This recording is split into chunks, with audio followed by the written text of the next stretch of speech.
Au commencement, Dieu façonna un jardin de lumière, un lieu où chaque souffle portait la paix. Adam et Ève y marchaient comme des enfants dans l'éternité, unis au cœur de celui qui les avait créés.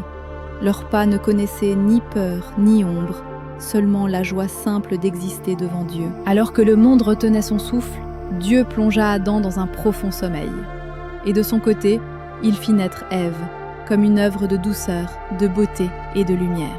Elle s'éveilla dans un éclat sacré, créée non pour dominer, mais pour être aimée et pour aimer en retour. Vraiment, Dieu vous a dit, vous ne mangerez pas de tous les arbres du jardin? Nous pouvons manger du fruit des arbres, mais du fruit de l'arbre qui est au milieu du jardin, Dieu a dit, vous n'en mangerez pas, de peur que vous ne mouriez. Vous ne mourrez point, vous serez comme des dieux. Là, sous l'ombre d'un arbre, la liberté devint épreuve. Un fruit brillait comme une promesse, et le cœur de l'homme, fragile, vacilla.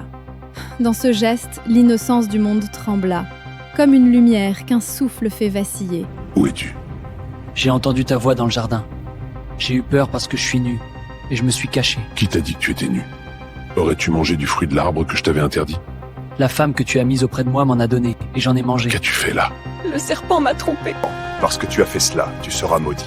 Femme, tu enfanteras dans la douleur. Homme, le sol sera maudit à cause de toi. C'est à la sueur de ton visage que tu mangeras ton pain. Lorsque la voix de Dieu se fut tue, un vent nouveau traversa le jardin.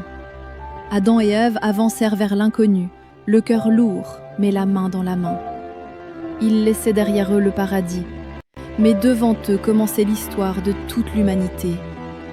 Et même hors de l'Éden, Dieu demeurait avec eux, fidèle dans l'ombre comme dans la lumière.